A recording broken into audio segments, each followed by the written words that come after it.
Illegal immigrants could soon be housed in public schools this summer as New York City Mayor Eric Adams considers using up to 30 empty schools as temporary shelters. The move comes just months after protests erupted over the city's decision to use school gyms as shelters for illegal immigrants. With critics like our next guest slamming the city for using school resources to address Biden's border crisis.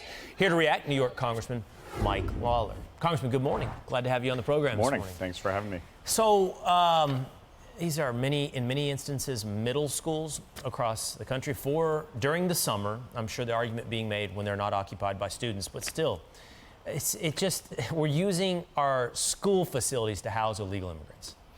These are places of learning. They should not be used for housing of anyone, let alone illegal immigrants. We have a crisis in this country created by the Biden administration and their failure to secure our border. Over 5 million migrants have crossed over illegally, and this administration is doing nothing to stop it. And Eric Adams, along with New York City's sanctuary policies, have created a mess. They've taken in over 80,000 migrants since the spring of last year. They have nowhere else to house them. They've been trying to ship them up into the suburbs, into the Hudson Valley and Long Island, and now they're trying to use schools to house them. We need to secure the border. We need to increase Border Patrol. We need to increase the number of court personnel to hear these asylum cases expeditiously. And New York City needs to change its sanctuary city policies. Here's what City Hall, their spokesperson, is saying. They're saying, while this option is not ideal, none are, and we're in no position to take anything off the table.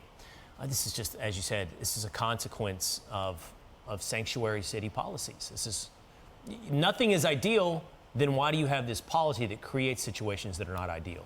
Well, that's just it. I mean, they had this policy in place, and now they realize they can't handle it. Well, when you create this situation where you're willing to accept, people are going to come, and people are going to send folks there. And so that is what has happened, and now they're overwhelmed.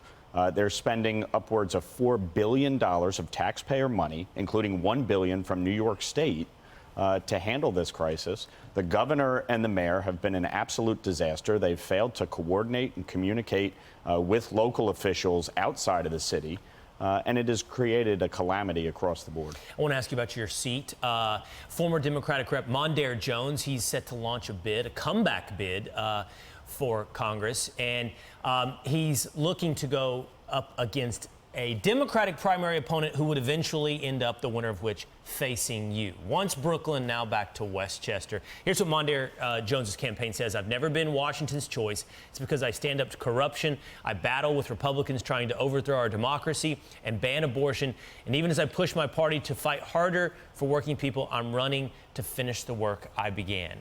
Mondaire Jones, he's back. Well, he finally found his way back to the Hudson Valley after running away from his constituents last year.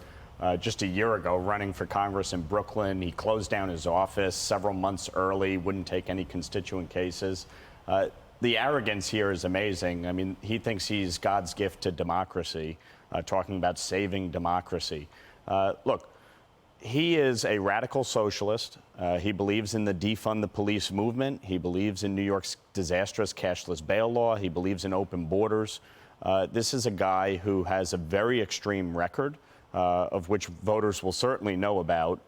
And, you know, I've been working in a bipartisan way. I passed my first bill a few weeks ago with Congressman Richie Torres from the Bronx. So we're doing the job. We're representing people. And if folks want to support me, they should go to lawlerforcongress.com or text Mondaire to 85007. Oh, text Mondaire. Okay. All right, Congressman Mike Lawler, thank you so much for joining us in person this morning on Fox & Friends. Appreciate it. I'm Steve Ducey. I'm Brian Kilmeade. And I'm Ainsley Earhart. And click here to subscribe to the Fox News YouTube page to catch our hottest interviews and most compelling analysis.